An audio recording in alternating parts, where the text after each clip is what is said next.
What's that? I said Parker has a secret announcement for us. He's having a baby. No. That would be news to me as well. Oh boy. Oh God, no! I just started sweating. No.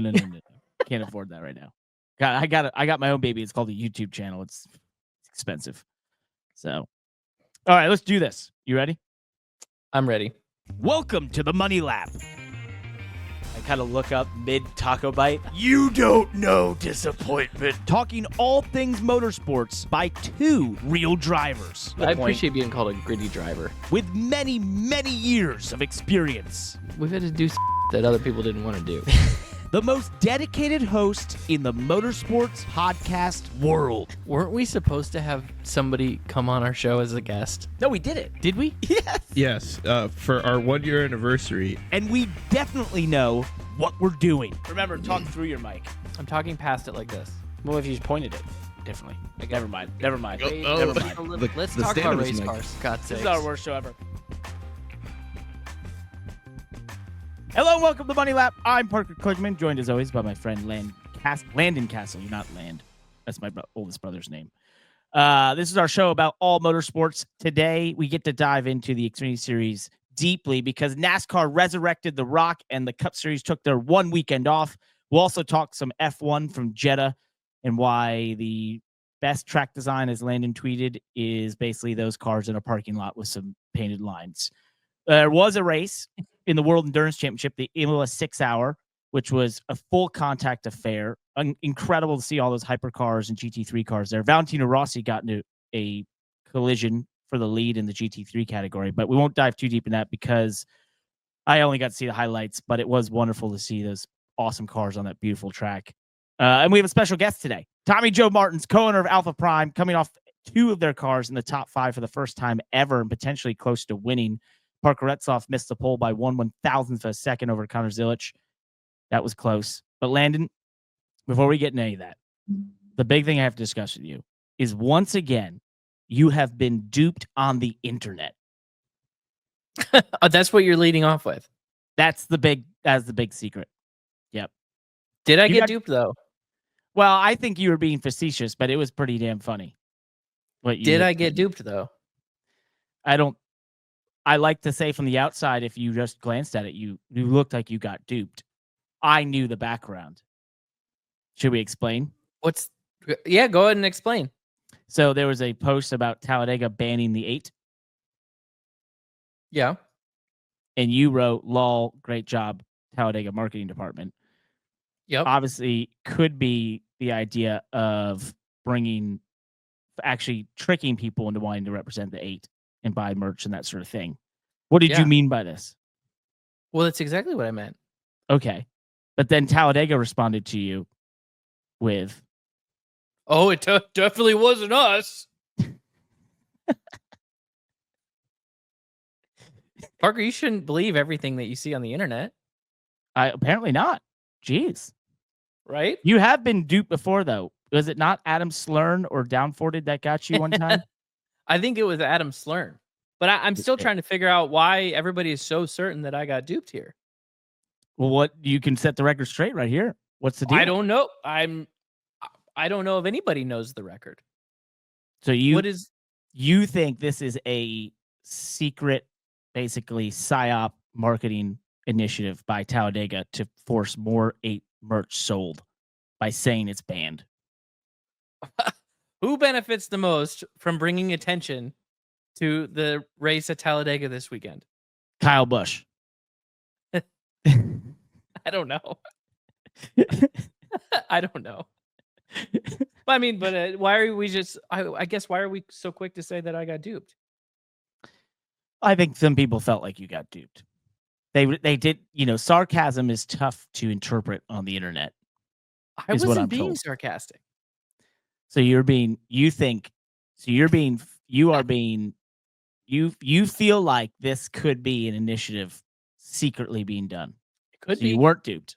The Talladega marketing team absolutely could have commissioned the Daily Downford to put out a quote unquote fake post. Fake email, by the way. Yeah. To garner attention Could happen. That's some big brain stuff. It would be. Why not? Why not? I'm not saying it's dumb. I'm just saying that might be. You're believing Talladega Speedway just because they replied to my tweet and said it wasn't us. I'm just saying that then they would Bring be us really all your thinking money, outside the though. box. Please come to the race this weekend since you're talking about it. You're giving a lot of credit, is where I'm going with this. Of course I got duped. Well, actually, no. Who cares? Anyways, it's funny. It was pretty funny. It was funny. It was a really funny one. So wait a second. So you're admitting to being duped. I don't know. This controversy will continue ad nauseum and for the millennium. No one will ever know what actually happened I'm so tired on Landon Castle's Twitter. You've had some big tweets lately, I've seen.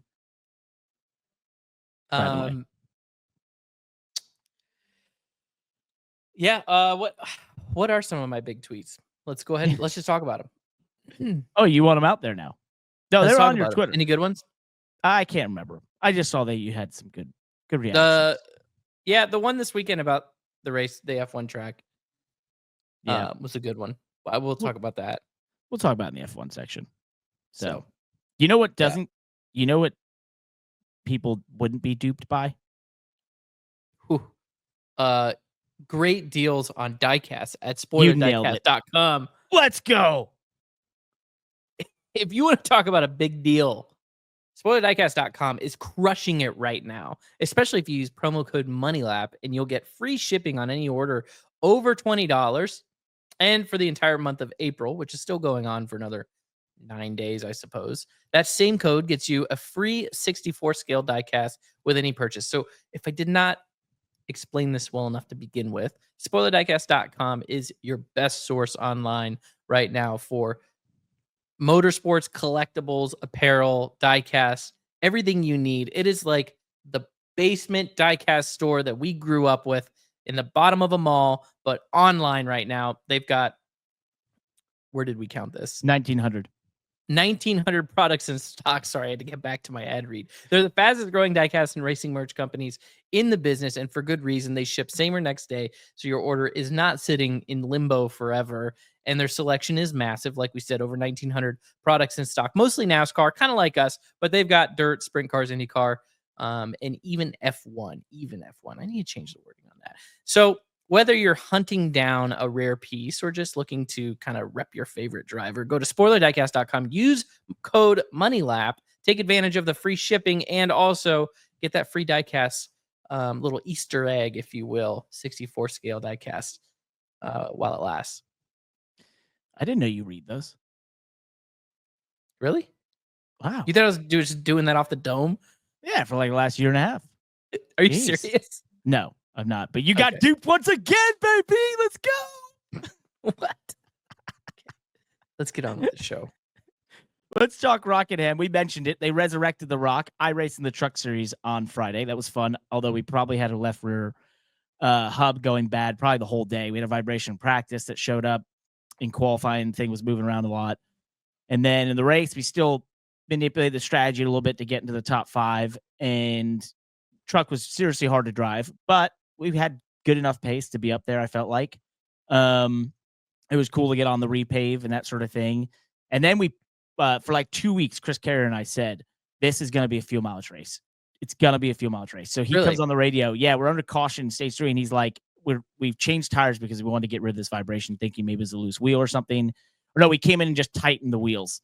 And he comes on the radio and goes, we're 2 laps short from here. And I was like, pit with 1 to go, just do it. So we end up coming down, pitting for 1 to go, putting new tires on because I'm like, I think the vibration is still there. We go back out, tail the field, and I've got a vibration so bad that I can't even see. I'm trying to stay in the lead lap. And then right as the leaders got to me to put us a lap down, because we were just not going as fast as we were before because this crazy vibration, I about wrecked 2 corners in a row. So I was like, hey, something's broken. I know it. I thought it was maybe like the track bar mount or something. It turned out to be the left rear hub. So when those go back, once I started to lose brakes, I knew it was a hub because it's like you starts to knock the brake back and that sort of thing as the wheels basically wobbling around. So that was unfortunate. but Tyler Ankrum won it on fuel mileage, and we looked smart. We would have been first or second then on that strategy, but nonetheless, What made it a fuel mileage race in your mind, especially to be able to see that coming? repave. I think we just both knew tire fall off wouldn't be a big deal. You usually, when you look at these repaves, you go through some cautions in the first two stages, kind of weeds out some of the trucks that are ill handling and, not up to snuff of going around a place like that that's not super on edge. But then you get those long green flag runs in the final stage. And the way the final stage was, it was like obvious if you got a caution that was just close enough, your leaders are probably not going to take that risk. But if you're at the back, it's like, screw it, let's go for it. So, you have nothing to lose, especially for us. So we just felt like for 2 weeks, as I said, that it was going to be that situation, and it was. So a little bit of luck, a little bit of intuition. Yeah. So what was the tire fall off actually like? Was it just one of those temperature sensitive deals where just temperature? Fresh tires were a couple tenths? 3 to 5 tenths max. And you could just keep running the same lap times. So I did get the second groove in 3 and 4 working right off the bat. I went up there and I made a bunch of passes and it really worked. Right. So that was it seemed like for the Saturday race, it was even more, the track opened up. Yeah. And I assumed the Xfinity cars would do that just with lower downforce. It was a hotter day. And, they could maybe move around more. They definitely 3 and 4, though, was the place that was most competitive up top. Jesse Love was one of the few that made the top, like the diamond work in 1 and 2. It didn't work in the trucks at all. You just had no grip up there. But I felt like overall it was pretty interesting for a repave to have a second groove, at least in 3 and 4, to make passes. So since we're talking about this, because I was going to kind of save this for when we have Tommy on, which I'll say it when he's on anyways, and we'll just talk about it again. But after watching the races, my mantra from this weekend was like, we talk so much about packages, tires, all of the things that affect good racing, bad racing, things like that. New pavement, old pavement, right? Tracks that work better with aged pavement. And then when you pave a track, it just ruins the track for a while. But then I watched the racing this weekend at Rockingham. And I'm like, you know what? All those things that we debate about and talk about, sometimes a good racetrack is just a good racetrack. It doesn't matter if you pave it. It doesn't matter what the package is. It doesn't matter if a car's got high downforce, low downforce, tires that fall off, tires that don't fall off. A good racetrack is just a good racetrack. And I felt like Rockingham delivered on that. It's a great point. It's just a great stock car track.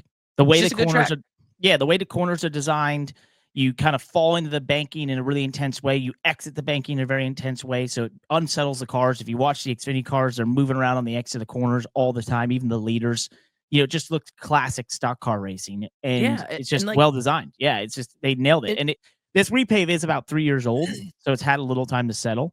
But it's still a repave. Yeah. I mean, it's just like we pick on the next gen car and it deserves it, right? At a lot of these tracks. And I'm not sure, I mean, it's totally hypothetical, and I'm not sure how the racing would have been with the next gen, but I'm pretty sure the next gen would have put on a fine show. Maybe not like the Xfinity car, I don't know.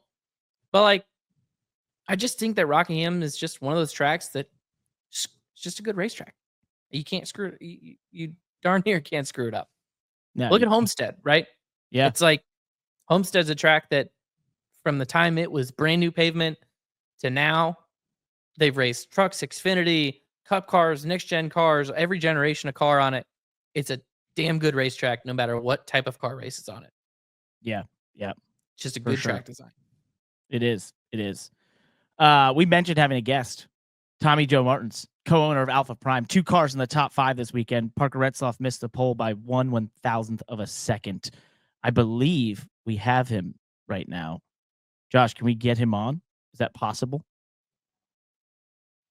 Do we have this opportunity? Yes, I believe we do. Give me 1 second. We're working the technology right now. Yeah. A man who needs no introduction. There he is. Tommy, can you hear us? I got you guys. Thanks for having me on. So you're driving. We won't have video. That was a safe choice by you, by the way. Well, I mean, I can do it. No. I just don't know. I don't know how much the North Carolina State Police would really enjoy me doing that, but I am currently visiting a place that you ought to know pretty well, Parker. I was up there in Welcome, North Carolina, picking up an engine from our friends at ECR. Hard working. Love that. Done that drive plenty of times, so I know exactly where you are. Thanks for joining, buddy. We were just talking about the Rock this past weekend and how cool that was. But for you guys, just an absolutely massive day. 2 cars in the top 5. Retzlaff in the conversation for the win, even after having a tire go down. How special was this weekend? I mean, it's obviously really special, right? I mean, you guys have been on every type of team there is, right? Obviously, for a small team like ours, 1 car in the top 10 would have been an awesome day, right?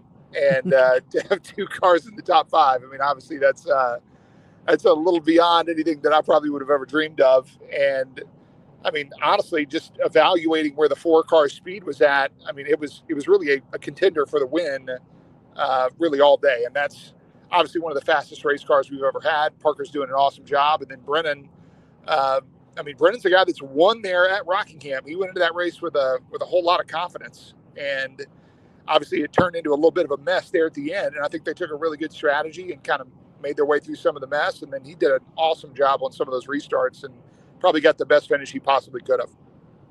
Brennan's kind of putting together I feel like a really solid season. I mean, I hate to even say career year, but I feel like Brennan is really in a rhythm right now. Yeah, I saw a stat that said it's the first year since when he drove a Ganassi car, which like some of us are actually old enough to remember that.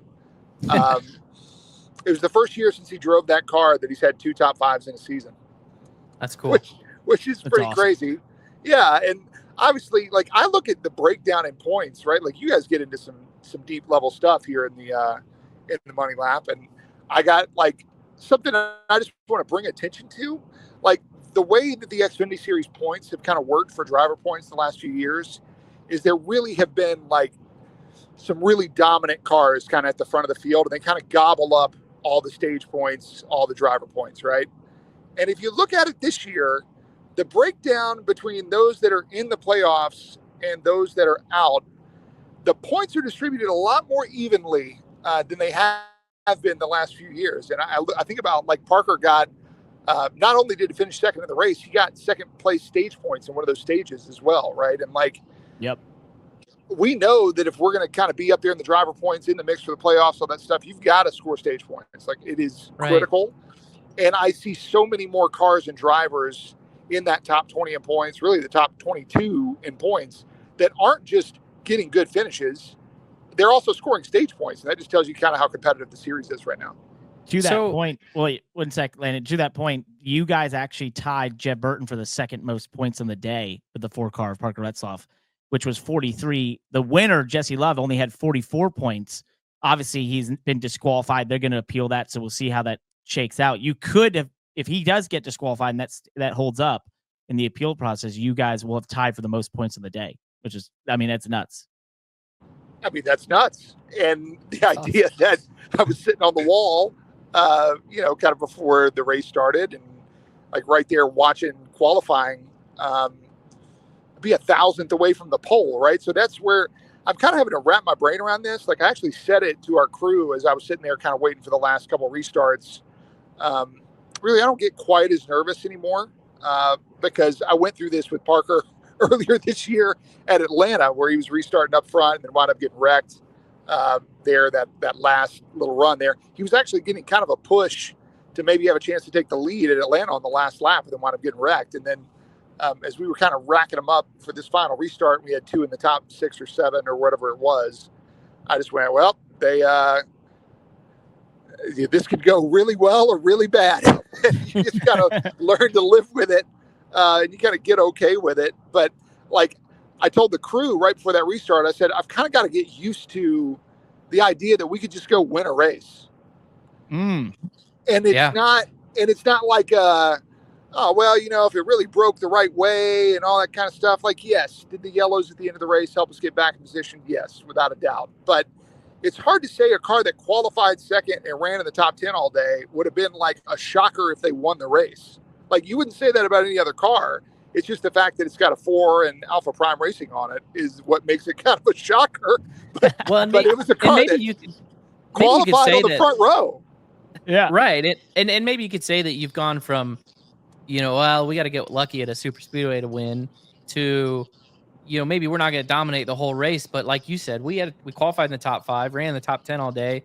All you need to do is restart in the first 2 rows in the last 10 laps, and you're there, right? You're there. Doesn't mean you don't have to lead 50 laps to do it. You don't have to lead 100 laps to do it. But if you restart in the first 2 rows, you got a shot. You could make a hole and make it happen. Yeah, 100%. And honestly, I think right now, I haven't had a chance to talk to Parker about it yet, but looking at the choose going into that final restart, like his car had been working so well in the bottom of the racetrack. And I look at how Jesse Love got the lead on the last restart, basically just kind of moved him out of the way. And if Parker had kind of chosen the bottom, he'd have been right there behind Jesse. He probably clears the 8. And now we're talking about Parker Retzlaff in the playoffs, right? And we just won our first race. So obviously in the moment, none of us are thinking that. And nobody is going to be crazy enough to move the 8 for second place. That would be kind of silly. But yeah, sitting there really going into that last restart, just like what you're talking about, right? You're in the first couple of rows. At the time, we really knew we were good on gas. It wasn't a problem. So many guys were struggling with that. We had the freshest tires in the field, and we were restarting in the second row. And I just, obviously I told one of the guys, I was like, we're probably the favorite to win the race. If he gets a good restart here, he's probably going to win. And I've never said that ever in my life. Well, and so tell me this. Landon, hold on. The funniest part about you saying that about the bottom versus the top is when he chose the top, I on the broadcast was like, that's super smart. And Jamie agreed with me because we were both thinking about how guys were so tight on fuel. It at least gave you guys an out. If one of them stumbles or runs out, we saw the 16, the 39, the 41, it was like, you could go to the top and get away from that. If he goes to the bottom and someone stumbles like the 8 or something, you're in a real tough spot, right? So yeah, that definitely was a thought. Fuel. Yeah, that was the thought. They talked about that with their spotter and crew chief, and everybody was kind of talking about that. Hey, give yourself a lane in case we see this happen again, right? We had just witnessed essentially the big one down the front stretch when the 16 didn't get going. So yeah, that was definitely a thought in the decision making. And then obviously both of them made it to the end, right? So then you sit there and go, well, crap, we probably should just keep kind of preferred lane for our race car. So tell me this, and we could look at one race at Rockingham and say, well, it's a new track, fresh repave, a lot of unknowns, which definitely plays into the favor of a team like yours. But you are kind of saying something that, as a whole, the Xfinity Series is maybe tightening up a little bit, right? And there's more parity than ever before. And I'm curious, from your perspective, where do you think that's coming from? Because you've definitely progressed your team over the course of years, but you still know where you're at in terms of your budget versus RCR's budget, right? And I mean, hell, you've got to buy half your technology from those guys. So where do you think that this parity is coming from? I think the fact that our platform has stayed the same for a relatively long period of time, right? The car that we ran, that is now the fastest car in the history of the company. We can officially say that. That was one of the cars my dad bought in 2019 when we were first starting Martin's Motorsports in 2020, right? So at the time I was running for Carl Long. I was maybe going to run some ovals, some road courses for him. We bought a couple of cars. They were Kyle Busch Motorsports chassis. Okay. Mm-hmm. This is I probably drove one of them. Yeah, you probably had. And it was terrible when you drove it, and it's better now. But it's obviously over the course of time, right? You wreck a car, you put a front clip on it. Got it. Okay. Well, that's what happened. And we've kind of standardized a lot of our stuff now to where it's kind of like last generation Hendrick style front clip, but we know a lot about those cars, right? We've run them a lot now. And I think our kind of our baseline package is pretty good. And I think Joe Williams coming in as the crew chief on that, Joe Williams, who's had a ton of experience for teams that, especially in recent years, have had really more resources than ours, like AM Racing, getting that going, Our Motorsports, getting that going. And in those places, really he didn't come into our team and do anything crazy. He has different ideas for setup and everything like that, but now we're getting into part of the year where he's run a car a few times and he's learned the car and he understands it. And I think for a lot of these teams like ours and so many others guys, just driver talent is good, right? We look up there in the top 20 in points, and you're like, man, there's not a lot of misses up here in the top 20 in points. These are some really good race car drivers. And then on top of that, it's a lot of teams that are really comfortable with the cars that they're running. And so I think they're unloading pretty well, right? Like there was probably a little technology gap, Landon. I think about when you were running for Johnny right there a little bit, when we were running for Martin's Motorsports, like post-COVID, that got weird, where sometimes like the front teams would show up and be way off, and maybe we jump on them. And there were times where you're like, yeah, we get no practice and we suck this weekend, and that's just kind of what it is, right? So it was like this big, wide-ranging thing that happened, Right. And now after doing this for a few years, I think everybody's just gotten better at it, and there just haven't been that many changes to the platform of the Xfinity car that would be major changes to kind of upset that. So I'll point out two things with that, because you make the ultimate point, which is, first of all, no changes to the platform, right? And Parker, how long since the next gen came out? What have I preached since the next gen came out? If NASCAR wants to keep this competitive, right, don't change the car, lock everything, don't develop the car, don't change the aero platform. We're going to talk on our show all the time about how we want to see a different aero package or different horsepower package. But the best thing for parity and all that is to just not change it, right? And let the teams sort of squeeze everything out of it to the point where there's no point in dumping another $10 million into it, because it doesn't matter, right? And Tommy is saying that is where the Xfinity Series has gotten, and he's absolutely right. Now, you made a really interesting point about the COVID era and what got weird there, and I want to make 2 points there. One, in that COVID era, there was a huge technology shift that made it to the Xfinity Series in the early 2020s, which was simulation, right? The Xfinity Series barely was touching simulation up to the COVID era. And then after the COVID era, it was like, well, shoot, if we're going to go to these tracks and not practice, then all of a sudden the manufacturers were dumping a bunch of simulation into those teams. That's number one. Number two, we were still kind of on that front edge of running Xfinity cars on bump stops, right? We were only a couple of years into it. And that was a huge technology change for the Xfinity Series. And then we haven't really had a big technology change since bump stops in the Xfinity Series, right, Tommy? Yeah, I mean, you look at it, it's pretty much stayed the same. There was a little bit of talk about, well, are we going to go to a no ride height rule in Xfinity now that we're kind of phasing these cup cars out? And they haven't done it. So really a lot. Yeah, and they shouldn't. And that's pretty much what we said, right? Yeah, I mean, the thing is, when you open that door, it creates so many other things that wind up happening, right? So, like, I think everybody's really happy with the racing of our car. Like, I hear fans' interactions with it. I look at that crowd at Rockingham. I see the interactions on Twitter of people talking about the platform and how much kind of racier our car is than the cup car right now, and how if we took the cup car to Rockingham, it would not put on a good show, which it wouldn't. And it's like, okay, well then, why are we going to mess with something that's working really well? Yeah. Mm-hmm. Yep. The, speaking of the no ride height rule, I know there was some big teams that told me when that was being evaluated, they factored it to be almost 400 to 500 grand per car in cost of what technology they would go down, what path they would go down with that in terms of springs and shocks and all that stuff. So it's, I think it's definitely not something they need to do. And it's also, it's just what makes this car great. It's stuck in 2005 in terms of what a stock car is in some respects. So it's very cool. What, well, we got you here. I think it's super interesting because you mentioned, your team versus some of the bigger teams, resource wise and that sort of thing. I know you and I have had these conversations all the time about, what budget levels are and resources are amongst the team. If you had to look at the Xfinity Series, knowing your budget levels, where would you place your team if you just did it in order of, resources and budget and that sort of thing? When you look, if you had to list it 1 through 38, where do you guys stack up in your mind?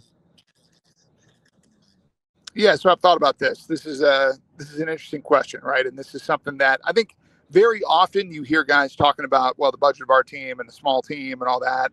Like I've heard Sam Mayer say that, Haas factory team is kind of a small team. It's like, well, I guess relative to what it was, I guess it's smaller now. It doesn't feel like it's that small. I looked at this the other day, right? I mean, with our 4 car, right, the biggest difference between it and the 44 is the fact that the 4 has lease engines. And that was a huge, huge, huge financial step for us and also competition step for us, right? To where we are running what we feel like is the best motor in the garage, which Parker, you know very well now at this point, and Landon, so do you. ECR, they just make an unbelievable engine for pretty much every type of racetrack. And it's a big factor, especially in qualifying pace and raw speed. And you guys know how hard it is to pass, like Rockingham and some of these places. Like, it's huge. So, okay, let's set that on the side. We do have a difference there. Oh, no. We're losing you. Right, which is kind of... Oh, Tommy, He's can you driving hear home from us? welcome. Yeah, I know exactly where he is right now. If he's headed towards Mooresville. You got exactly the most cell phone. Yeah, he's no, back. I know exactly Well, where you okay, are. good. We I'm lost back. you All right. right Yeah, as you this is got. not the best cell phone area. We lost you right as you were saying, basically that those are the best motors in the garage. Yes, best motors in the garage. Two teams that are... Nope, it's over. It's right when we were getting the Ready real the good nitty-gritty stuff. interesting stuff. Well, Oh. let's let him catch up on his service for just a little bit. Stay Yeah. with us, Tommy. Just hang tight, because I do want to make a point that's really that I loved. That he was saying everything, and then I wanted to put in the punchline right there, which was that's why they call it motorsports, not chassis sports, not driver sports, not We'll crew see. chief sports. It's motorsports. We'll see if And we can get him it- back. It's amazing how much that makes a difference, right? That Yeah. lease engine for them in ECR. You and I have gone back and forth so much in our careers between, a built motor that's not a lease engine, that's not coming straight from the house, a secondhand deal, to a lease engine. And that extra little bit, it's lap after lap. It doesn't, that extra 2 or 3 or 5 or 15 horsepower, it doesn't matter if you're in dirty air. It Mhm. doesn't matter if you're on a Q run, on old tires, on new tires. You got it all the time, right? Just helps. And it just helps. It makes that difference. There's no I s- replacement for displacement. There is no replacement for displacement. We're back.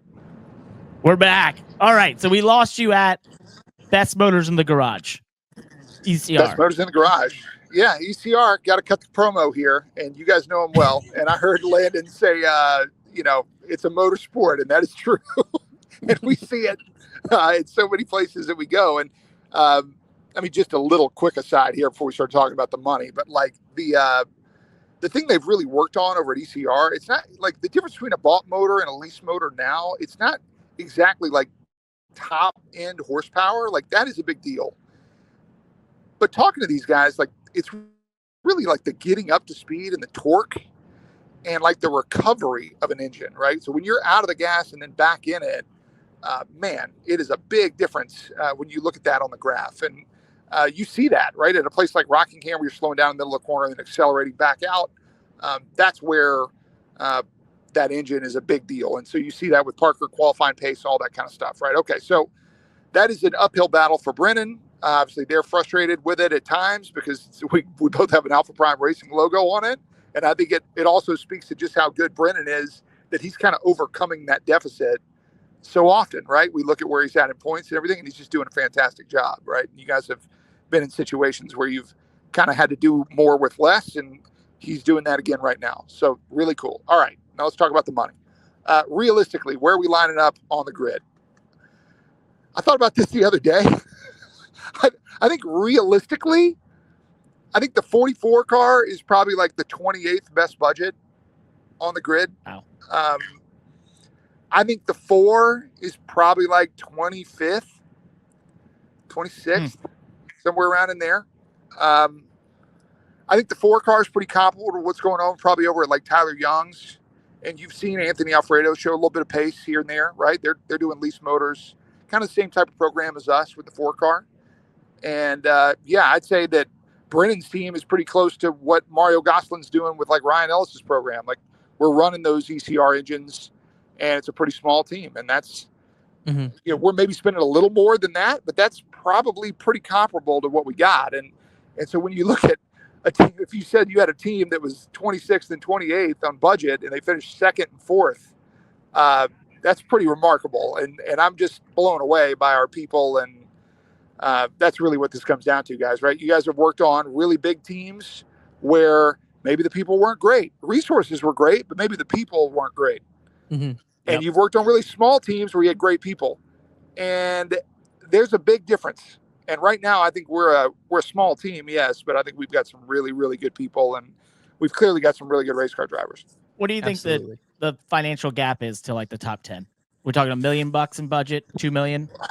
Man, I don't know. I mean, you hear like conflicting reports of this stuff, right? Yep. I don't know. I mean, I think probably $1.5 million. If we doubled the 4 cars budget, that would probably be a top 10 budget. Yeah. We'd Well, probably I need think to double it. So this leads into the one point I wanted to make that, Tommy, I don't know. I know you see this and feel this, but this might be the first time you have a conversation about it. But we could double your budget, right? You could double or even triple your budget, your available funds to spend on your And team. you're not going to probably gain that much. That's Right, the because craziest there's part. the tough thing right now, and this is kind of all of NASCAR, but it's the Xfinity Series is not at all immune to this. There is an intangible there that those top teams have, and that is the manufacturer support that money can't buy. Totally. Right. And that is the access to the wind tunnel data, the simulation, the fact that RCR builds their own engines, right? Yep. And chassis around the engine. Yeah. And chassis. Alpha Prime could have $15 million to spend next year and be forced to spend it. And you wouldn't be able to build engines. You wouldn't be able to build. You would still end up buying your engines from RCR. You would still end up buying your cars from RCR, right? And Totally. so there is, right? Yeah. Well, yeah, because you might end up in a furniture row situation where they just say, no thanks. But yeah, exactly. Yeah, you guys are running too good now. Yeah, you're running too good. So there is that there's that final boss that can't be beat. Right? Yeah. So I've worked with a crew chief a while back. It was Buddy Cisco. He was a crew chief over at Brad Keselowski Racing. He wound up kind of for their truck team being a shop foreman, and he was a crew chief for me in 2020, and really changed. Him and Frank Kerr were the two people that completely changed my racing life. Like, we were on the verge of going out of business in 2020, Martin's Motorsports. We were like 35th in points. We changed some personnel around, brought in those two guys, and I went from being a kind of a mid-pack, back-of-the-pack driver to we finished top 20 in driver points, and we flipped that around with the exact same cars, the exact same crew, just changed two guys, and all of a sudden, like, went from being, I think we were like 34th after the 17th race to finish 20th after race 33.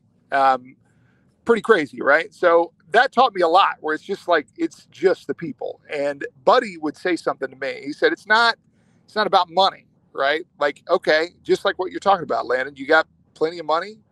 Great. That's not guaranteeing you really anything, because the teams that you're racing against, they've had the same money.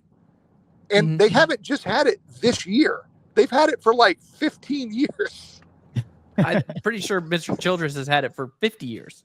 Yeah, exactly. So it's like you're not fighting against money. You're fighting against resources. And that's what you're talking about. So yeah, until you have access to all of those resources, there's not really a conversation to be had about it. What you really probably need to do is focus on being the best version of your team that you can be, and then try to be as opportunistic as you can to maybe go steal something, right? We live in a playoff era. We can all talk about whether or not that's a good thing or not. But it does create an opportunity that we don't have to be the best team to make the playoffs. Like, consistently over 33 races, if this was just a point season championship, we would never have a chance to win that. 0% chance ever, because the resources are going to win out over 33 races and good drivers eventually recover. Well, that's not what we have. Really, we have a 26 race season where if you win one time, you're in. Yep. Okay. Massive. Well, I mean, that almost played out in Rockingham. So, Yeah. And it's going to play out for somebody. It does play out for somebody every single year that way. So it does create a lot of opportunity for us. And I don't really feel like, to your point, Landon, like, we probably don't have to change a whole lot of what we're doing. I mean, there's things we want to get better at. We want to improve our team, right? But to me, I just kind of want to improve the process. Like, right now, it still feels like we're working on cars the week of, and we want to be working on cars, a couple weeks ahead of time, right? And just give more time to find speed and put more detail work into those cars and prepare them a little bit better. And I think that's just having a little bit more time, a little bit more people, and obviously a little bit more money. And maybe someone else to pick up the motors for you at the welcome. Besides me. So I kind of like doing it. I know this is weird. Like, I still kind of like doing it, going up there and seeing the guys. And obviously I got a lot of congratulations for how the team performed this week. And for me, it's like anything that I can do to maybe help them just spend a little more time working on a race car. I like doing that more than I like sitting at my desk. Definitely. I love that. What were you going to say, Landon?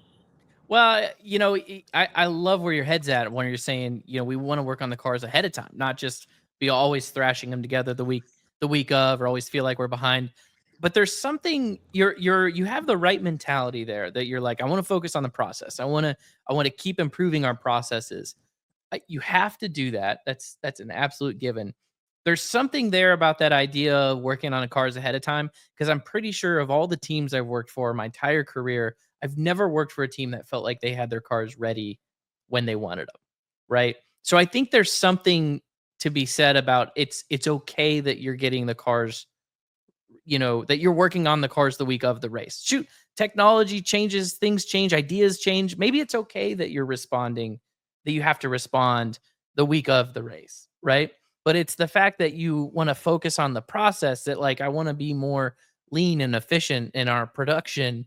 I want my team to be able to hang a body quicker. I want my team to be able to scale a car quicker. I want my team to be able to do these things quicker so that we can put a car together 2 days before it has to leave for California. And it's not a bad thing that we're doing that.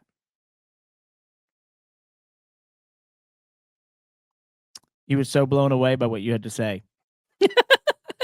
He was like, yeah, I'm not listening to this guy. Yeah, that's cool. Good story. Thanks. We lost him. I wanted to hear his reaction to that. But it is funny to hear him say that, that he's like, we want to have our cars ready a week before and not the week of. I'm like, I've never driven for a team that had that. Did you hear the last thing Landon say? I did. I heard it. Okay. Sorry. I mean, we're playing roulette with the phone right now.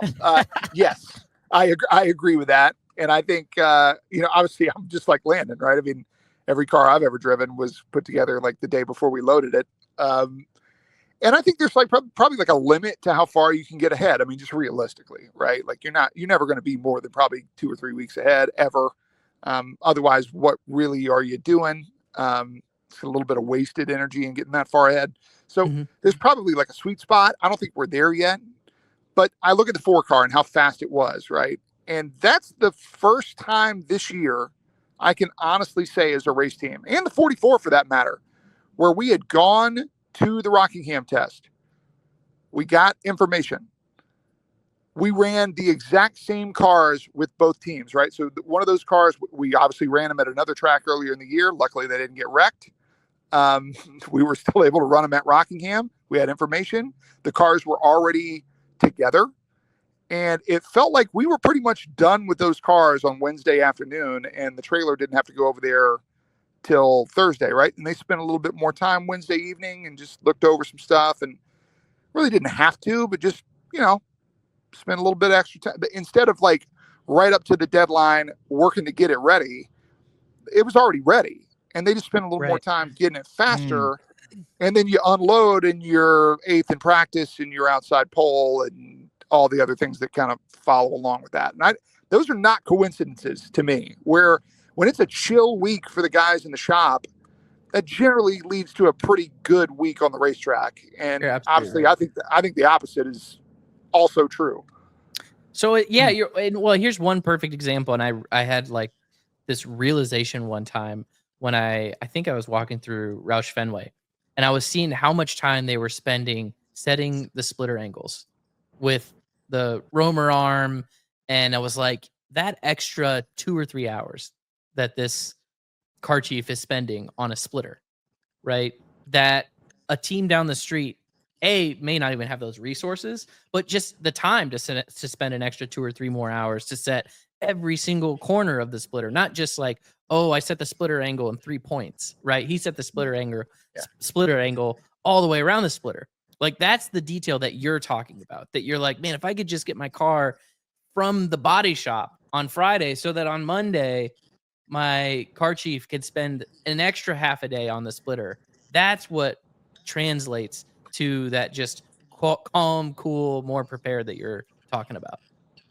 Yeah. I mean, I heard Parker, obviously, man, I mean, the team that Patrick Donahue put together over there with the 48 team, Parker. That was a really, really awesome race team, right? And you had a chance to drive for them for a couple of years, and I would just hear you talk about it on television when you talk about it in interviews, just the detail that goes into building really fast race cars. And just as a race car driver, you're climbing in them every week, right? You just notice it. I mean, you just notice the details. And the more time you have, the more time they can focus on those details and make them better. And that's the things that get lost, right? And that's the things that lead to mechanical problems and making mistakes and having to fight stuff during a race and practice not going very well. And now, oh crap, we got to fix this. And well, there's 20 minutes. And now you qualified mid-20s. And now you're kind of stuck with the track position for the first stage. And all of those things snowball, right? So when you unload fast and you're ready off the truck, that's it. That's the weekend. And to me, none of that is a coincidence that happened this weekend for the 4. Like, they had a game plan for practice. Joe Williams walked through it. He said, this is what I want to do. I really want to focus and make a mock run. Great. We did it. We got a full 50 minutes of practice. We were really prepared for qualifying. We almost won the pole position. Great. We ran inside the top 5 for the majority of the first stage. And then you almost wind up winning the race there at the end of the race. And like, all of that is leading into each other. And I just see that as like the end goal here isn't go win a race. Like, that sounds great. Like, to me, I've seen guys that got lucky and won a race. I've seen guys that dominated and won a race. Like, winning a race, that happens. But I think ultimately we got to just focus on doing what we're doing better. And once we do that, like, I think the results wind up coming from it. You can't control whether you win a race or not, but you can control those processes, right? Totally. If you can have that Rockingham weekend over and over again, the race win will happen. Yeah. They always talk about the guy that's knocking on the door, right? And it's always, okay, he qualifies top 5. He runs inside the top 5. He's around the front. Okay, well, generally you wind up breaking through, right? Just because you maybe get a break or two where now the best car, like, we weren't the best car in that race. And I can say that confidently. Like, I watched some of the other cars that got out front in traffic. The 7 car was a really good race car. The 2 car was obviously really fast. Straight up, we weren't better than them, but they wound up in a spot where obviously the 2 didn't pass post-race, and the 7 wound up getting back in traffic and wound up in a wreck. And it's like, okay, well, now the door's open. That can happen in pretty much any of these races. Definitely. You guys almost won Atlanta too. You talked about that. I was going to ask you about, like, what's the goal for the organization, but I feel like you kind of went down that path in terms of the processes and that sort of thing. You know, I was just thinking though, you guys, actually, one thing I need your opinion on. We were trying to come up with this during qualifying, but Parker Retzlaff is an insane qualifier. It's something that stuck out to me. It's insane. I don't know how he does it, especially short tracks. He just finds, and even mile and a half, that sort of things. He just extracts speed. And I was like, man, Ryan Newman's the rocket man. We got to come up with a term. We termed him Jetzlaff, or maybe the Jet. I don't know if you liked either of those. I need your help. We got to keep workshopping it. We'll come up with something. You guys come up with. I need your help. You need to come up with something. Let us know. We'll make it a thing on the broadcast. But I mean, my God, the guy is fast. Lost the pole by 1/1000 a second. That had to be heartbreaking. But it was such an impressive lap, and I just think that's super cool to see. You know what you guys are doing there, what he's able to do in the speed category there. So. I had somebody else ask me that, Parker, where they're like, man, what's he doing? Like, he's so good at this. And I can tell you right now, for me, when I watch him in a race and when I watch him in qualifying, it is 100% full commitment on entry every single lap. I mean, he drives into the corner so aggressively that you would think that he was driving a late model. And if anything, at times, I think it hurts him. You know, like in race runs and stuff, because he burns up the right front and really builds tight and winds up kind of struggling with that. But man, I mean, he is never going to give up anything on the entry of a corner. And so when he goes to some of these places where you really got to attack the corner, you can't wind up losing speed on entry. I mean, it shows up. And Martinsville is like oddly one of those places. People think like, oh, well, in a race, you're backing the corner up and all that. Well, yeah, maybe a little bit, but you still got to drive in. You got to be aggressive. And Parker just is so aggressive on corner entry, and he's so committed. And there's so much confidence for him, too. Like, he knows that he's good at it, and that just leads to more confidence for him firing off and being really aggressive. Yeah. I think So entry I is see that. in all. I think I think that's a racing fundamental, that entry speed is where the low hanging fruit is. Not saying that you got to overdrive every single entry. I'm not saying that all of the time is made up on entry, but I feel like that is where the low hanging fruit is, whether you're, in going into the hairpin at Sonoma, or into the turn 1 at Martinsville, or into turn 1 at Rockingham. Definitely is. Tommy, before we let you go, because we definitely have taken way more of your time than we said we would, I appreciate it. I know you guys hang banners for top 10s. Now you've got a double top 5. You usually do cigars for top 10s. Have you added to the cigar budget this year? And what's the celebration for top 5s? Yeah, I mean, obviously the budget is we were empty the other day. Like, I didn't have them on the hauler. I had to run to a 7-Eleven. We wound up getting some cigarellos instead. So yeah, we were not prepared for that level of success. I got to be a little bit better. But at the same time, I mean, man, it's kind of fun for me that I hear, like you guys and other people in the media and like the Xfinity account and all that, and they're like, everybody's tweeting at us and saying, light up the cigars. I got guys texting me and all that. And so obviously for our team, right, a top 10 for me was such a significant event. It only happened to me one time in my life, which is kind of weird. It's not like I wasn't running decent in races and had a chance for it to happen. It's just, obviously the further you run up in the field, you guys have been a part of this for a long time, man. Especially late race stuff, kind of in the middle of it. When you're running 8th to 16th, guess where the wreck probably happens? That's where it is most of the time. And it just didn't happen for me for a really long time. And so when I was able to get that cigar and celebrate with the team, I had kind of planned on it, right? Man, if I ever get a top 10, we're celebrating.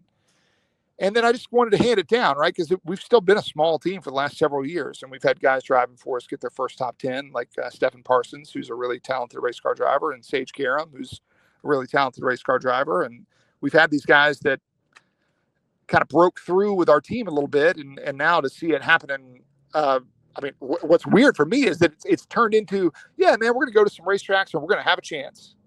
And now it's we're going to every racetrack and we kind of feel like we got a shot. And so I'd say, yeah, the budget's going up, but I think the optimism's gone up quite a bit too. And I think we've just you got to do it once. You got to open the door and kind of prove to yourself you can do this. And I think more than anything, that's what Rockingham was for our team. It was okay, well, that was a short track, but it kind of raced 1.5 miles, and it was all this kind. And we just came out of there with 2 top 5s. So I've got a couple of race teams that really think okay, well then why can't we just do that? And for Parker and that 4 team specifically, they really feel there's not one place they're going to go to that they can't run the top 10. And I mean, that's a really strong indication for a team racing with a lot of confidence. And I don't mind buying cigars, guys. That's a Goodyear tire and an engine bill is those are a lot compared to the cigar budget. I can tell you this. We're going to be getting the good stuff. I love it, man. Thanks for coming on. Appreciate it. Let's have you back. I know you and I have been talking about it. We need to make you a more regular guest. So you got so much great insight. Love it, guys. Yeah, man. Love hanging out. Appreciate it. See you, buddy. Appreciate you coming on. Rock on. That was informative. I think he's so cool because he's in the Sam Hunt category of these younger guys. They've dedicated an immense amount of time and to building these organizations that aren't just about them trying to drive, right? It's they're legitimately trying to be owners. Jordan Anderson, same category, I feel like. And for Tommy, he's got Cesar Baccarella, who's his partner in that. For Jordan Anderson, it's Jonathan Bomarito. For Sam Hunt, he's doing it on his own. And I think, but they're all, early to mid 30s and trying to make this thing work without having that bit, the Roger Penske, Rick Hendrick model, right? Of having a big business behind you and that sort of thing. This is their job. And I just think they're fascinating stories, especially in this series, the Xfinity Series. So super cool. Cool to see him have success. Should we talk about that race a little bit and just what happened? Yeah, absolutely. All right. So one thing I want to point out, beginning of the race, first stage, Jesse Love gets to the back of the 48, Nick Sanchez, my old ride, and off of turn 2 does something that when you speak about the next gen car racing there, you wouldn't see this. Denny Hamlin has been outspoken about the fact that you can't do this anymore. We've talked about on this show. That is pack air and use that air to move someone out of the way, like Jesse did off of turn 2. He gets the 48 super loose and drives underneath him and makes the pass. That's classic stock cars, Landon. We're missing that in Cup. Yeah, what do you think that comes from? I mean, if I were to oversimplify it, as you know, I try to all the time. I feel like the biggest thing that comes from is just the sidewall of the tire. You think it's not aero induced? I feel like it's air. No. I feel like because you make majority of the downforce in the Cup car underneath, right? You can't. Well, are you talking about the air. movement or the ability to slide the car and save it and catch it? No, I'm talking about being able to pack air on someone in front of you and Oh. utilize as the offensive car, you have the ability to pack the air behind them and push them out of the way without ever hitting them, sort of thing, which is basically gone from the Cup car in some respects. Whereas, that's just been classic stock car racing for a long time when we think about what is a stock car race. Right. No, that's that part. Yeah, it's definitely about aero. But even the fact that the car slides the way it does, to me, is wiggles around. Tire. Yeah, the wiggling, the how hard it is to find the tire. So then the cars are always in some kind of a slide, and it's allows you to recover from the slide. Yep. And I thought I don't know. It's so fun to watch. And yeah, those cars, there's a reason so many people love them. It is a great platform that hasn't changed a lot, as Tommy said. The power to downforce ratio is great. They're still very fast, right? And I mean, that save, if you're watching on YouTube, you're seeing some of these clips. If you're not, we're just showing Nick Sanchez get absolutely fully sideways off turn 2. You know what's sad? You know what's sad is, like, we're fantasizing over this thing, and it's not even close to really what it could or should be. These things should still be another 500 pounds lighter and should be racing even closer to each other. Go back to what Rockingham races looked like in the 90s and how close they could race with each other and move around and things like that. Plus, I just some days I see some of the Twitter comments just like, give this car 1,000 horsepower and call it the Cup car. And it's like, we kind of had that. That was the Gen 6, right? It would be over-engineered if you could maybe spec some of the parts, which is a tough thing. And I know they've tried to do that a little bit in the Xfinity Series to control cost and sort of make it less that you can, hand make these cars. But if you took these cars and you went to Cup with their budget levels and their resources, of course, they're going to, it's going to turn into what the Gen 6 was. Yeah. And so it's, in the Xfinity Series, that development is capped, one on the manufacturer side, which you mentioned, which they're only going to put so many resources into the Xfinity Series. The teams are only going to put so much because there's only so much prize money. So there's only so much money to spend. Right? Exactly. It's really naturally capped. Whereas in the Cup Series, it becomes almost an unlimited because it's the biggest show and it's the one that everyone wants to win. So, and then the manufacturers, plow in so much financial support there. But I do sit there sometimes. I'm like, hey, it would be in a fantasy world. This is like, well, what is that? 1,000 horsepower, one of these. Like, that'd be cool. I'd love to see it. Got down late in the race. A lot of fuel mileage situations going on there. I talked about it on the broadcast. If you weren't watching, you had some cars trying to push it on fuel mileage. I had this happen to me in my last 2 years of Big Machine, where even when a car has 3 gallons of fuel, it can run out. The way that happens is a high bank place like Rockingham. You get an air bubble in the fuel line. You hit the throttle, engine dies. It doesn't. Then the mechanical basically pickup doesn't get it. It doesn't get the fuel going through it again, and it's really hard to refire these things. We saw that with the 16 running out, the 39 ran out under caution, the 41 ran out late in the race, and it allowed, it caused one big wreck and a couple moments there that allowed Jesse Love to get to have a chance at the back of Sammy Smith, moved him up in a beautiful move to take the lead and win the race, gets DQ'd the whole race, did have a lot of left rear rub early on and low air pressures and through turns 3 and 4. I haven't gotten the full confirmation exactly what they were doing on the 2 or what potentially, became very loose. What I will say is that, we know since they went to the rule that did change from 22 to 23, which was that they tried to get rid of skew in the Xfinity cars. Some of what games you would play is really loosening the U-bolt in the back that holds sort of the rear end, that sort of thing. I think there's been some attempts by teams to have truck arms on the left side that might bend to try to cause some skew and that sort of thing. And there's a couple places in that rear suspension architecture that can allow that either by loosening or things bending, you can cause more skew. Not saying that's what their intention was. Maybe it damaged, maybe it broke. I don't know. But if the reason that NASCAR has the rules that they have in the rear suspension is to limit skew, limit the car being, going sideways down the straightaway, basically, which creates side force. So we'll see if they are able to win their appeal from that. Yeah. You don't have a comment. Not a ton. I mean, it's the skew stuff started back in 2007? Really? Or well, I guess that was my first encounter with it. I don't know if it was before then, but the memorable one is the 08 77 Mobil 1 car, Sam Hornish at the All-Star race.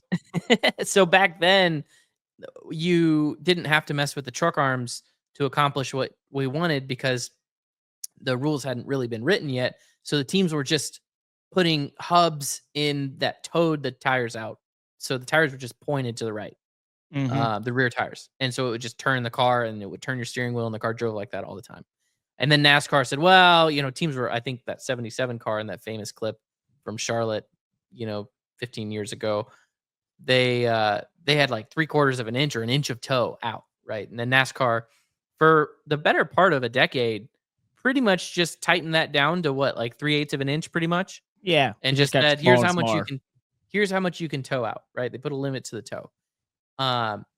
So then the team started messing with the truck arms, the trailing arms that basically connect, there's 2 trailing arms in the rear of these cars and it holds the rear end housing underneath the car and then connects to the chassis up underneath the driver or sitting next to the driver essentially. And so then the team started messing with that stuff.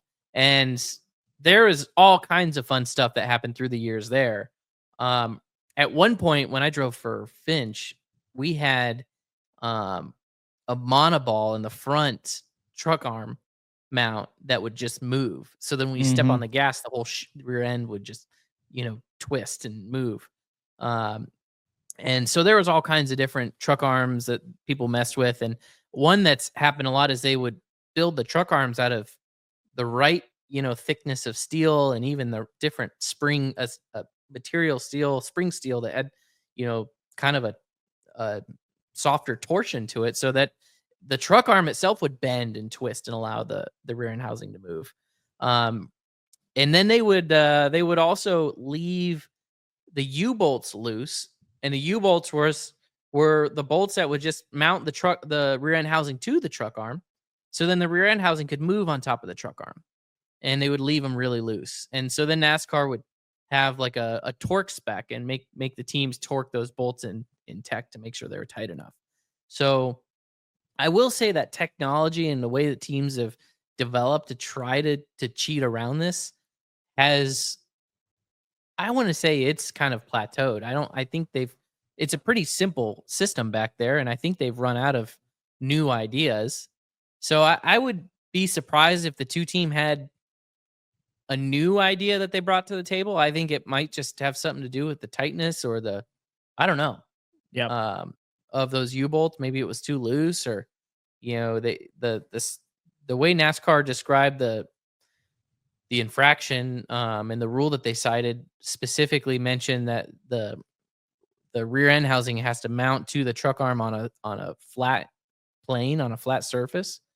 So that tells me that maybe there was some kind of gap there between the rear end housing and the truck arm mount, or maybe the mount itself had some kind of bevel to it. Like it was rounded. So maybe gave it some ability to kind of roll on the truck arm mount to get that skew. That would be what I would estimate.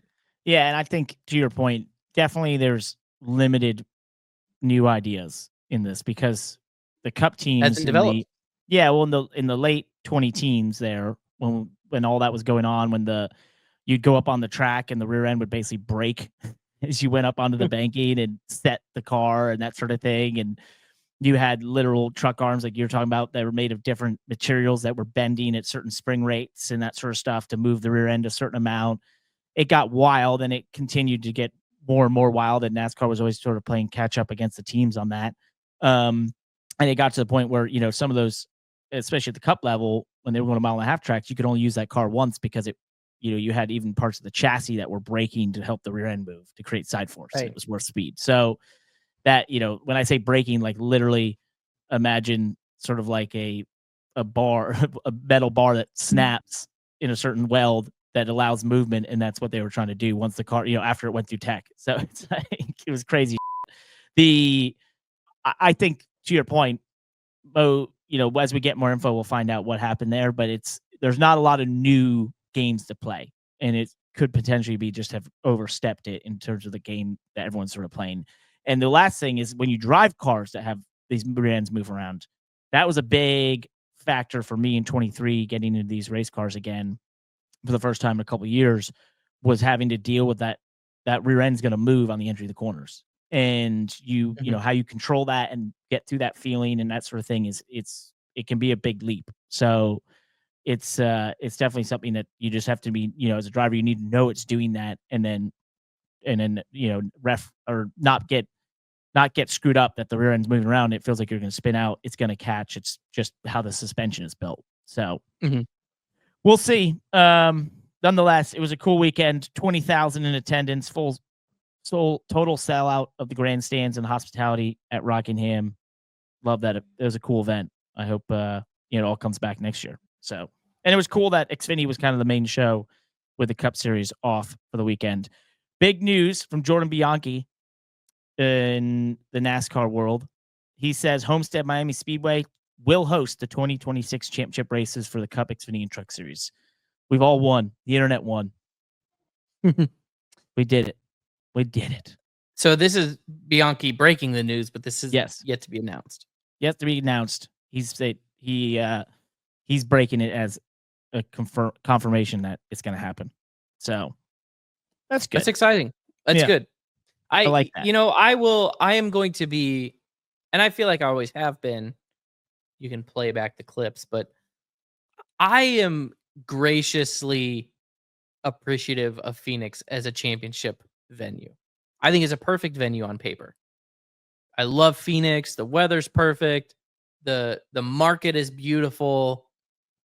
The city is great. Like the track is, I love the racetrack, but it just, we just had our criticisms of it.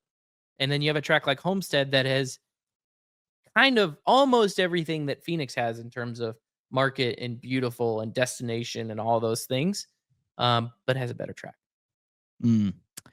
Yeah, bring Homestead-Miami back. Yep. Proximity to the market itself, I think, is better for Phoenix. Yeah, I think Homestead is a bit of a pain in the ass to get to from Miami. It's a little disconnected from Miami, but but it's a better track. It's better. It's just better, man. We went over it on this show a couple weeks ago. There's not a whole hell of a lot of options. Nope. We looked at it. There was only a few. So we'll see.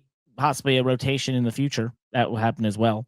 But Phoenix will have 2 dates though still. So we will go there twice. But it just won't be the championship finale. Shall we talk Formula One? We were texting during this race at Jeddah. We mentioned your tweet, one of the tweets we made, which is it's a shame. Jeddah to me is a really cool street circuit. It seemed very futuristic when they went there and how high speed it is. But it also, to your point, showed pretty glaringly how it's basically the only way to cause any form of passing within the F1 world right now is to go to a place like Jeddah that's this long, flowing corners, high-speed straightaways, lots of DRS zones that allow to draft or to utilize the DRS to drive by someone. So much so, there was one moment where Lando Norris and Lewis Hamilton were basically letting each other by into certain corners to then reignite the DRS to get back by them on the next straightaway. It just goes back ridiculous. And forth. Yeah, that was ridiculous. But Verstappen was on the pole. Pretty amazing lap by him once again. Yuki Tsunoda was in the top 10, but he wrecked in the first corner. And that was really the biggest controversy was what happened between Piastri and Verstappen in the first corner. Doesn't get the best getaway. Oscar Piastri is on the inside into turn one. Max and him try to outbrake each other. The Piastri sort of rolls forward through the middle of the braking zone, but by the time they get to the corner, Max is there still, and he decides to cut the corner into turn two because there's absolutely no room. I agree with him in that choice. And he's given a 5-second penalty, which I thought was the stupidest penalty because there's an over officiating of racing there. Yeah, I know there's all these rules like who owns the corner and that sort of thing. If you're axle to axle or not axle to axle, that sort of stuff, which I think is just BS because if there was a wall there on the exit of turn one, then Piastri and Max don't make it to the other side. Right? So like, why do you need a damn rule that tells you that pretty simply they both overdrove? There was no way for Max to turn into the corner. He can't stop and just try to get behind him. He would have still hit the wall. Well, what's stupid about it, and I want to say, so first of all, I don't know if this, I want to say according to the rules, I'm kind of making an assumption. All Piastri has to do is stay on the track, and then he can make it look like it's Max's problem. Right? Now, Piastri himself went off the track too, then Piastri is actually the one at fault. But if Piastri stays on the track, they could be going 20 miles an hour and he's right there on him. He could just drive straight and be like, sorry, buddy. There's no room for you here. I own the corner, right? Because that's essentially, like you said, how the rule is. And it's very annoying. It's an over officiating. We've talked about it before. They're basically trying to officiate side-by-side racing, which doing so, they then open up a can of worms, of which this idea where, Brundle on the broadcast was like, well, Max just released the brake to stay beside Piastri there so that he could say he owned the corner and was shoved off, sort of thing, which is just, it's all so stupid because it's like, okay, timeout. Hold up for 1 second. If two cars go side by side into a corner and stay side by side because they are able to go around there at that same speed, and yet if the track had a wall on the exit of the corner, both of them are going to hit that wall, then I would say there's no need for an officiation or a rule there. They both screwed up. That's racing. Hang on though. I'm almost wanting to side with Brundle for a second because it's like, if there was a wall there, do you think Max would have released the brake? Probably not. But he still would have. What he's talking about. You think he would have run it right into the fence? Well, he still would have been beside Piastri enough that Piastri wouldn't have been able to turn into turn two. He would have been able to stay at least with his left sides to his right rear. Right. So it would have been Piastri just running him into the fence. Yeah, it would have him running in the fence, which is also stupid. So it's like the whole thing is the dumbest thing ever. And then they immediately get on the radio like, "Oh, he shoved me off. Oh, he." Well, then it's okay. I had the corner. Yeah, it's a stupid track design too.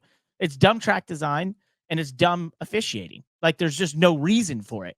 If they had just simply said, "Hey, racing incident, move on," that seemed legit. Or, "Hey, Max, you got to give him the place back." But the 5-second penalty thing was just bullshit. The Max needed to give the place back.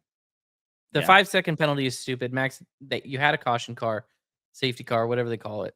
He should have given the place back. They can't just move on. They can't race on because Max did not deserve the lead. He cut the corner.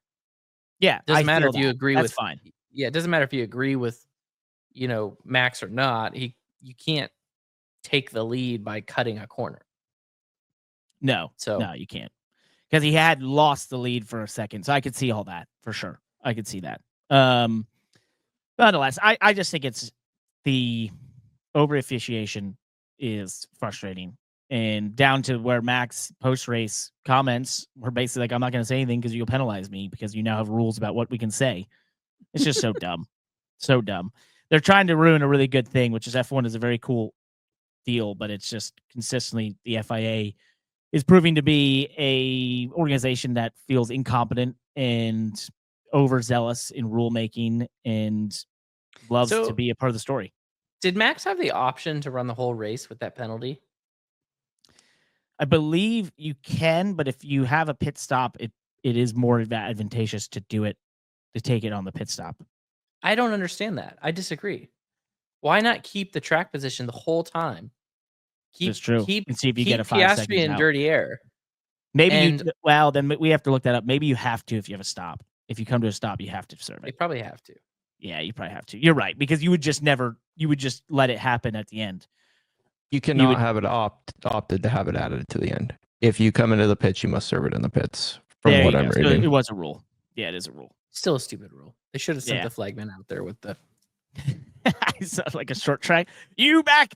You go this way. You back there. In the old you. Yeah, to the back. Carlos Sainz once again outqualified Lewis Hamilton in back-to-back Grand Prix. Lewis had some comments about he's really struggling in this car to extract one lap performance. He's making me not look very smart, but there's still time to turn it around, man. Still time. Not really. Oh, no, I know. It's tough. It's not looking great.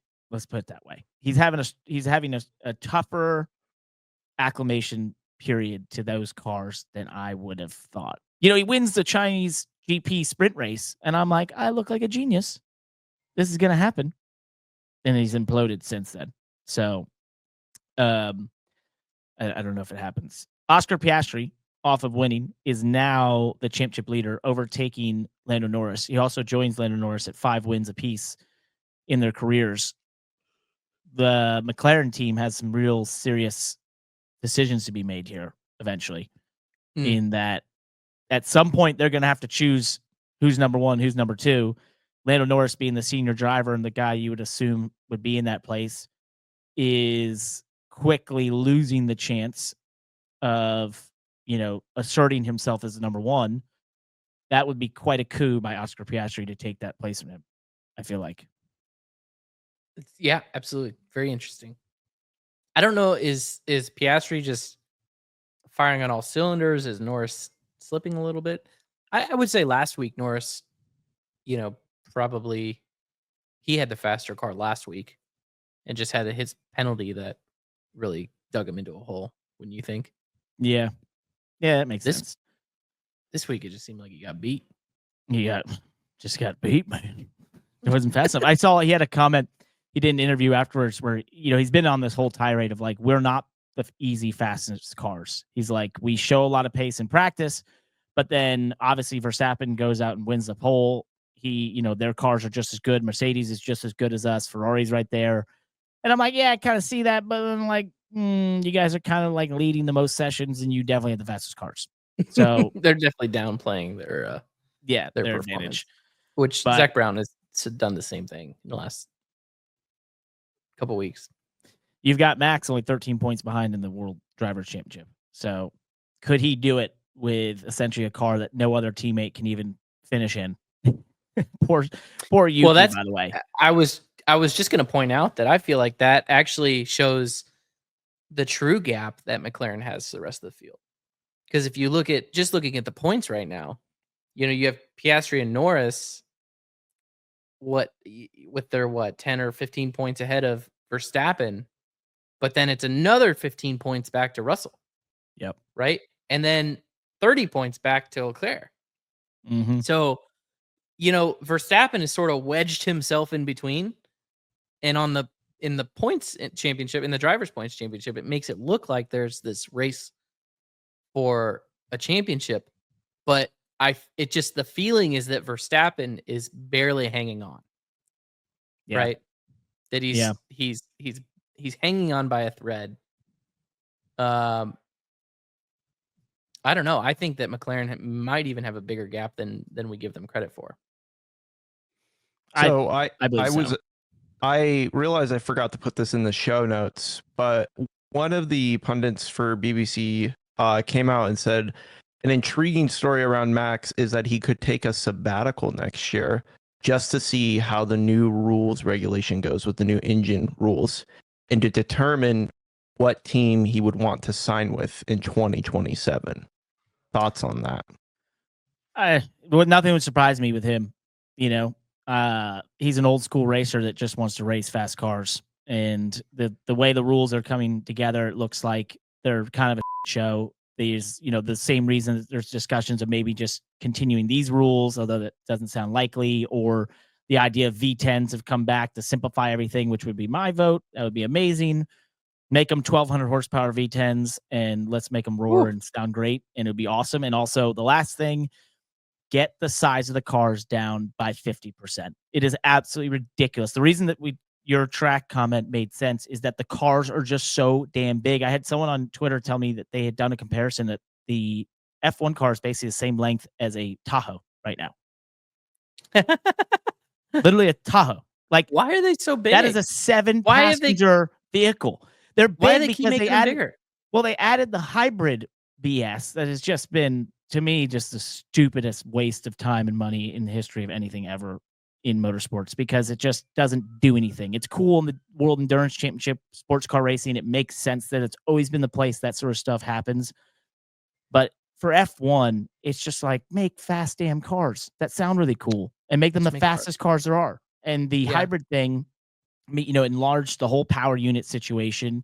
Then the 2022 rules that we race currently under right now, then, changed sort of the aerodynamics of the cars. They lengthened some areas. They made the tires bigger, that sort of thing. And so everything's gotten bigger and longer and what's happened and wider. And now you have ginormous Tahoes that are trying to go around these racetracks. And when they go to Imola or they go to Monza or they go to, Suzuka, they can't even fit side by side.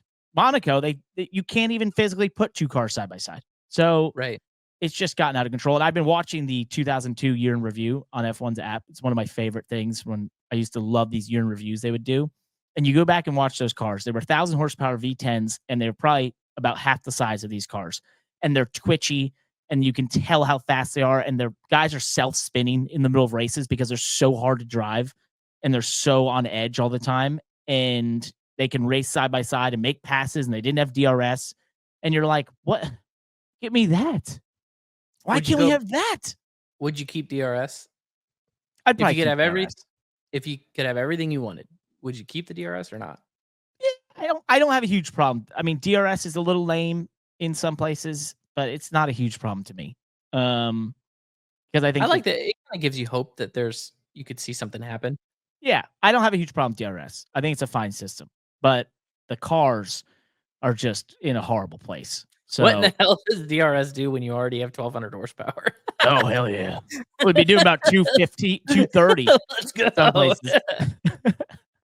Well, like those cars, you go watch them. They were so incredibly fast at that time period. And it's even crazier if you watch the F1 2002 season review. About a quarter way through the season, Nick Heidfeld is one of the first drivers to wear a Hans.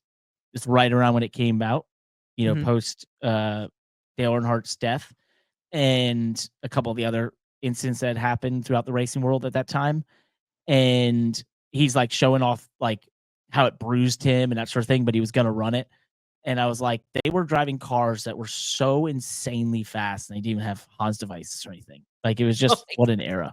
What an absolute insane era. So, also, speaking of Max Verstappen, he was reportedly offered $300 million to join Aston Martin. $100 million a year. Let's go. Do it. Would you? If I were him? Yeah. I don't know. I don't know. Can't even fathom that. I'm trying to pair him back with Newey. There's so many, there's people like, you think about how much people spend to try and just race, right? Whether you're SCCA, local short track racer, someone that's sort of a weekend warrior, that sort of thing, or, does this professionally, but to be paid $100 million to drive race cars, that's another level. Pretty you insane. Could just carve out 20 of that and fund a cup team. Oh, that's right. He could do whatever he wants. So, oh man. Well, where would that put him as far as the highest paid athletes in the world? Oh, he'd be up there. Definitely. He's top probably 5. already up there. Yeah, he's already in the top 10, but I think top 5 for sure. You have to be. I mean, the soccer stuff has gotten out of control, right? A little bit. Ronaldo is at 260. Yeah, golf has gotten pretty crazy. All the live golf stuff got crazy, right? And it made the prize money for the PGA go up like 40% or something. So it's gotten crazy, or maybe doubled. So that's why, that's gotten out of control. So I mean, with inflation, who knows exactly how it lines up, but he would definitely be in the top 5, I would think. So Yeah, he's 17th right now at 81 million. So and in the in the early 2000s, think about this: Michael Schumacher was the highest paid athlete in the world a couple times over Tiger Woods and everyone. He was like, I don't know, 30 to 50 million. So it's just gotten wild. We should do the PR lap. We had some comments out there. Wait, before we do that, we have our picks. We have to do picks. Landon. Oh. We got Cup and Xfinity this weekend at Dega. This is gonna be real easy Ooh. to pick. Oh. Xfinity at Dega. Please don't make me pick Austin Hill. Oh. Do you think the Speedway Merchant can do it? I don't know. I don't want to. Sure. I'll go with Austin Hill. Cup at Dega. Can I pick Austin Hill? I don't know if he's in it. He might be in that 33. I don't know. I haven't seen it. let me check for you. Keselowski. There you go. Okay. I see Somebody that. to root for. Yeah. Xfinity. This is a tough one. Dega. No F1? No, there's no F1 this weekend. We've had 2 back-to-back, so they finally give him a little break. Xfinity Dega. Who's coming to mind? You know, weirdly comes to mind. He was in the conversation. He led the most laps of his career. Ryan Sieg. I don't know why. I got a feeling. Ryan Could be Sieg it. gets it done. Gets He's the due.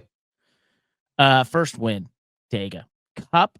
I'm gonna go root for Tyler. an upset win too. That's I wouldn't. You know, I mean, you he's can- firmly in the playoffs though right now. Yeah, I think he's 10th or 9th in points right now. So he wouldn't be a huge upset. He wouldn't turn it all well, upside but down. he would. It would. I get what you're saying. Yeah, it's not like it's knocking somebody out. Yeah.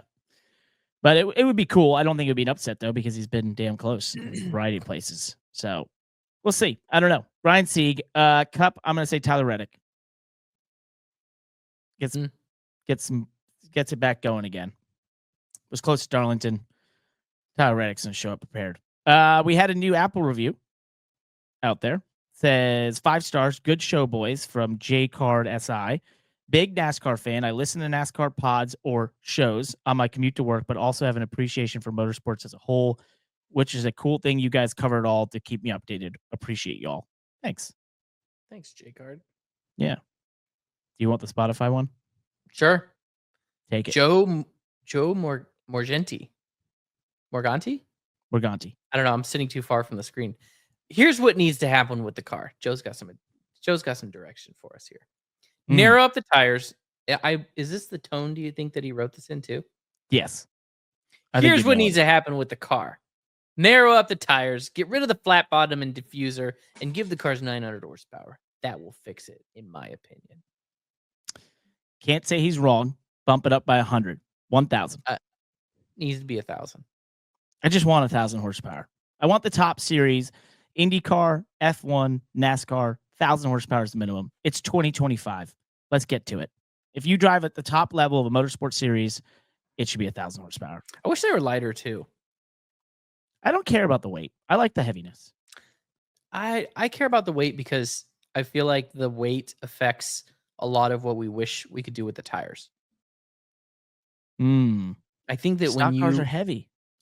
Yeah, What but are I you think that talking when you fire a car down into a banked turn at 200 miles an hour and it weighs 3,600 pounds, there's just and then you're telling Goodyear, hey, build us a soft tire that has good consistent wear.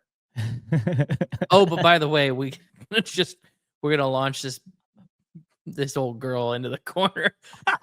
She weighs 3,600 pounds, so it also needs to be able to hold her up and not explode.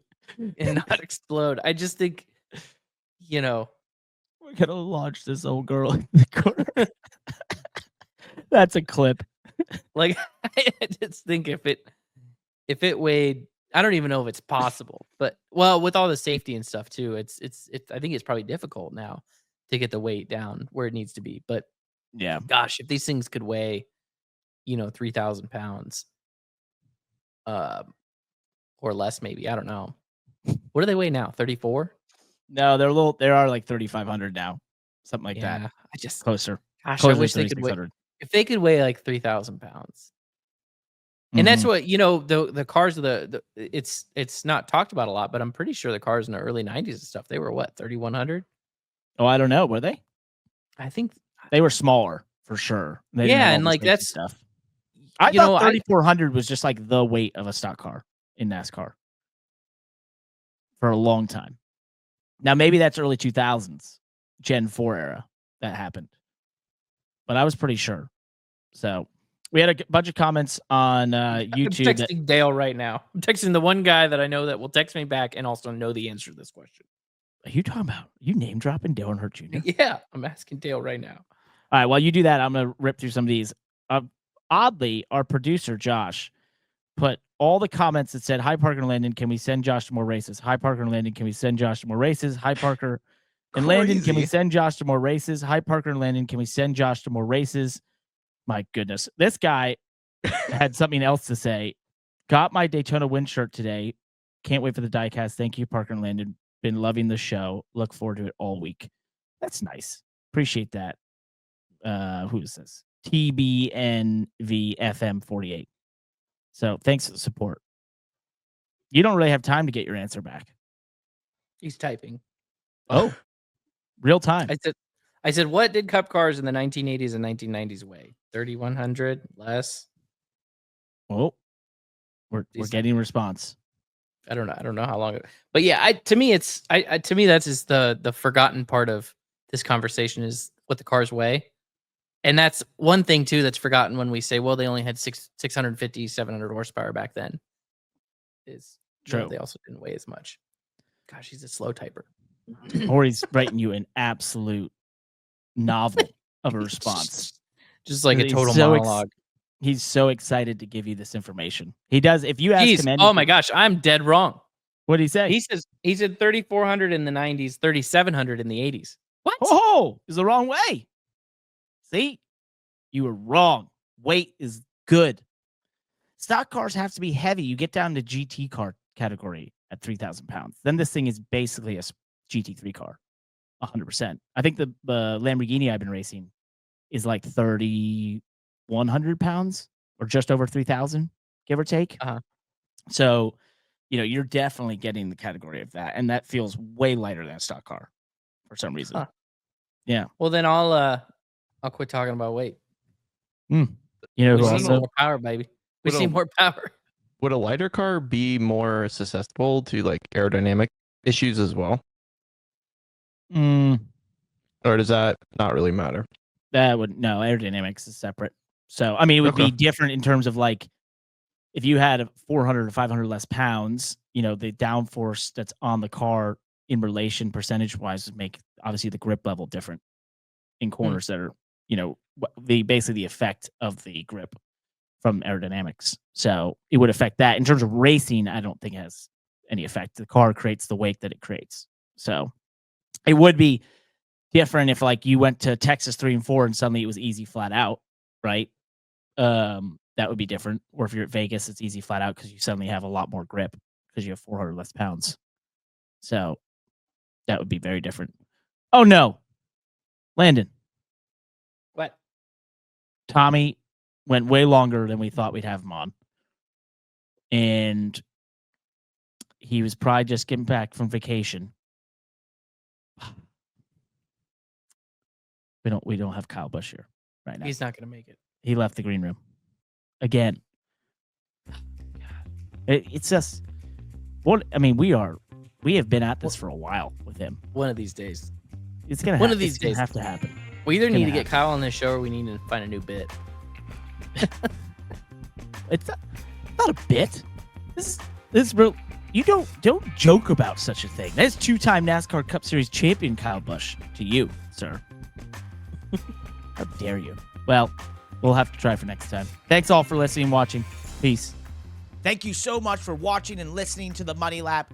If you like this show, please like and subscribe to us on YouTube. Share it with friends. We want to spread the word of great motorsports shows, of which we're somewhere up and around there. I'm not exactly sure where, but nonetheless, You can also reach out to us anytime on across social media or at our website, themoneylap.com, or at our email, friends@themoneylap.com. And of course, you can always leave us a review. 5 stars gets you on this very show. Thank you so much for listening and watching. Goodbye.